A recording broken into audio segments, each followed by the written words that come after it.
professora Margarete, estou aqui para passar. Hoje nós vamos dar continuidade ao estudo do artigo 5º da Constituição Federal, tá? É um artigo muito extenso, então nós estamos vendo aqueles artigos mais complicadinhos, mais cobrados, para que nós possamos entender tudo direitinho, tá? Mas isso não tira de vocês a responsabilidade de ler todos os demais incisos. E eu diria para vocês lerem todos no segmento deles mesmos, tá?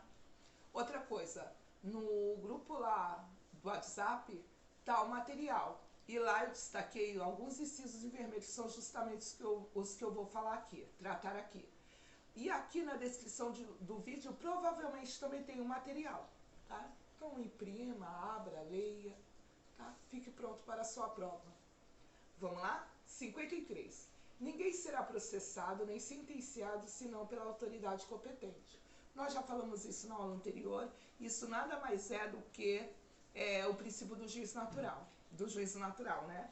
Então é assim, quando uma lei é criada, também é dita quem vai ter a competência para julgá-la, caso ela seja violada, né? Eu dei até o exemplo que a Justiça Eleitoral não pode julgar um crime de homicídio, né? Cada um tem a sua competência, cada juízo tem a sua competência. Ao violar uma lei, você sabe exatamente quem tem a competência para te julgar. Vamos lá, 54. Ninguém será privado da liberdade ou dos seus bens sem o devido processo legal. Exatamente isso. Ninguém, absolutamente ninguém, terá ou a sua liberdade ou seus bens retirados de si sem que haja um devido processo legal. Tem um rito processual a ser seguido. E para que a sua liberdade seja retirada de você, o seu direito à liberdade, o direito de possuir aquele bem, tem que existir um processo que lá na frente diga: agora ele perde a liberdade, agora é retirado dele esse bem. Então, se esse processo, se esse devido processo legal, se esse rito processual não for obedecido, não está correto. A justiça não foi feita. 55. Aos litigantes em processo judicial ou administrativo e aos acusados em geral são assegurados o contraditório e ampla defesa com os meios e recursos a ela inerentes. Vocês viram aqui que aí se fala em duas esferas, na esfera administrativa e na esfera judicial. Você tem assegurado dois direitos. Quais são? O contraditório e a ampla defesa. O que quer dizer esse contraditório? Quer dizer que você está sendo acusado de alguma coisa. Estou imputando a você a violação de uma lei. Você tem o direito aqui a ir lá e se opor. Esse é um direito seu. E a ampla defesa é o direito de usar de todos os meios lícitos para comprovar de que não é verdade que você fez aquilo. Você é inocente diante daquela acusação. Simples, né? 56. São inadmissíveis no processo as provas obtidas por meio ilícito. Tá? Isso daqui é bem legal porque assim, nada mais é do que uma coisa chamada teoria da árvore envenenada. Isso veio lá do direito norte-americano, tá? Quer dizer o seguinte, que ninguém, basta vocês pensarem isso. Se tiver uma árvore envenenada, você vai se arriscar a comer o fruto? Não, porque provavelmente o fruto está envenenado. Ninguém vai correr esse risco. Então é a mesma coisa, uma prova ilícita. Todas aquelas outras provas decorrentes daquela prova ilícita, elas serão consideradas ilícitas. Elas não serão consideradas, elas serão retiradas do processo, serão anuladas. Tá? Vocês entenderam? Uma primeira prova ilícita, não verdadeira, falsa. Todas as demais provas que vierem dela, que decorrerem dela, são consideradas ilícitas também, serão descartadas no processo, tá? Vamos lá, próxima. 57. Ninguém será considerado culpado até o trânsito em julgado de sentença penal condenatória. O que é trânsito em julgado? Trânsito em julgado é quando não cabe mais recurso. A gente ouve falar muito aí nos noticiários de TV, então fulano entrou com recurso, fulano entrou com recurso, fulano entrou com recurso. Chega uma hora que isso acaba. O direito recursal acaba. Então a sentença, ocorre o trânsito em julgado. Então aí ele recebe uma sentença condenatória ou absolutória, né? Ele vai ser considerado inocente ou culpado. Então só pode ser considerado culpado se aquela sentença transitada em julgado for condenatória, penal for condenatória. É a presunção da inocência. Todo mundo é inocente até que se prove ao contrário. Nada mais é do que isso.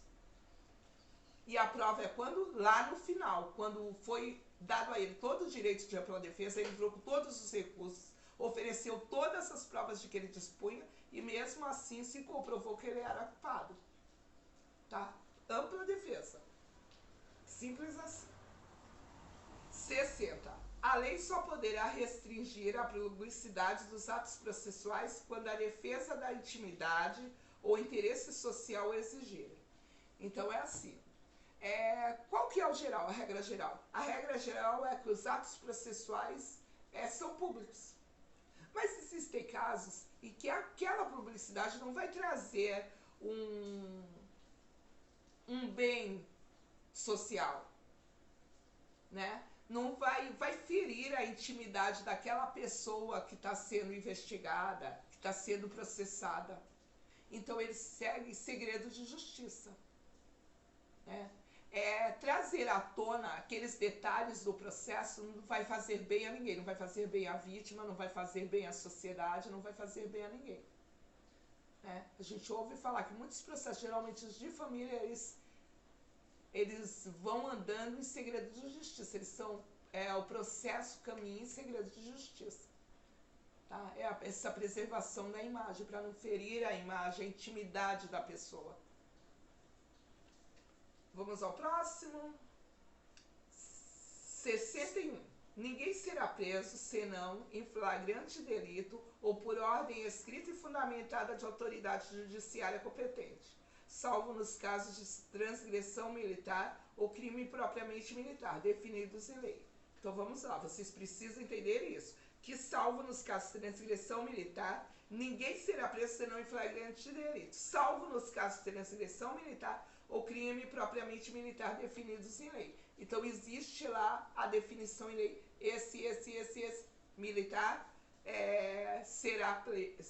não será preso, né?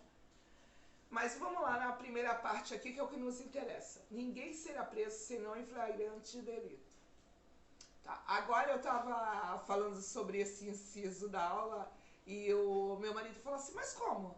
Ninguém será preso. Se o cara foi condenado e ele está foragido, está lá numa blitz de trânsito, e aí ele vai ser preso. Sim, mas houve o transitado julgado, houve o devido processo legal, ele é um foragido, ele já é um condenado. Aqui nós estamos falando daquela primeira prisão. Então você não está lá cometendo crime, a autoridade policial não te pegou cometendo crime, você não será preso. Ou, olha bem, ordem escrita e fundamentada de autoridade judiciária competente. O que é isso? Mandado de prisão, mandado de busca e apreensão. A gente vê também nos noticiários de TV, a polícia foi lá e prendeu alguém, bateu na porta da pessoa e prendeu a pessoa. Verdade, ela tinha uma ordem judicial para isso. Essa ordem tem que estar escrita. Nos filmes também a gente ouve muito mandado judicial. Então, aí a autoridade policial vai lá e apresenta. Não é isso? Então, somente nesses dois casos. Está cometendo crime? É que nem lá na presunção de inocência. É absoluta? Não.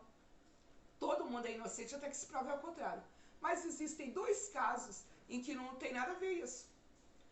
É no flagrante delito, porque ele está cometendo ali e se sabe que ele é o autor, ou quando ele confessa. Vão existir outros meios de defesa assegurados para ele. Mas nesses dois casos, a presunção de inocência não vai ser esse princípio usado para ele. Aqui, ninguém será preso em flagrante delito, está se falando disso. A não ser que seja em flagrante delito. Eu não vi o cara cometendo, a autoridade policial não pegou ele fazendo. Então, ele não será preso. naquele momento, né? Vai existir um processo e ele vai usar da ampla defesa, do contraditório, e vamos ver lá no final se em trânsito julgado vai ter sentença condenatória.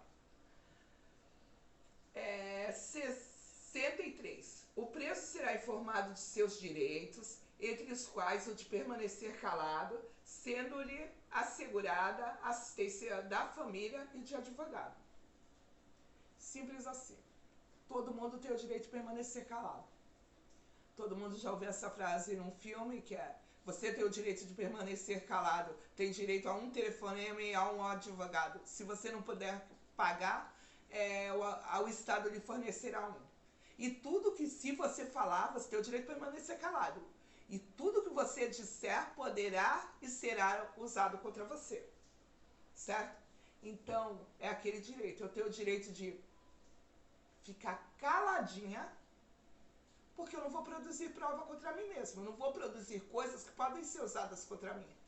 É o direito, o princípio do silêncio. A pessoa pode ser presa, né? E ela está ali na frente da autoridade policial, a autoridade policial fazendo perguntas a ela, e ela simplesmente responder: só me pronuncio diante do juiz. Só me manifesto em juízo. E vai ser respeitado, porque ela tem o direito. A família dela tem o direito de informar a família de que ela está presa, de que ela foi presa. E ela tem o direito, sim, a um advogado. E se por acaso ela não tiver dinheiro para pagar um advogado, o Estado vai fornecer um para ela. Ela não vai para julgamento. Eu não tenho dinheiro para um advogado, agora eu vou ser julgado e eu mesmo vou me defender. No Brasil não existe isso. Tem que ter um advogado que te represente. Tá? E todo mundo, ninguém é processado, ninguém participa de processo, ninguém é julgado sem um advogado. Simples assim. Se vocês ficarem com dúvida, como eu falei, manda um direct, entra lá no grupo, manda a pergunta, que eu faço questão de responder. Próxima. Ninguém será levado à prisão ou nela mantido quando a lei admitir a liberdade provisória, com ou sem fiança. Então existem situações em que a lei determina que pode existir a liberdade provisória. Se você estiver enquadrado nesse direito de liberdade provisória, você não será mantido preso. Tá? Você vai responder em liberdade. Aí vamos lá. Quais são essas coisas, por exemplo? Não existe risco de você fugir.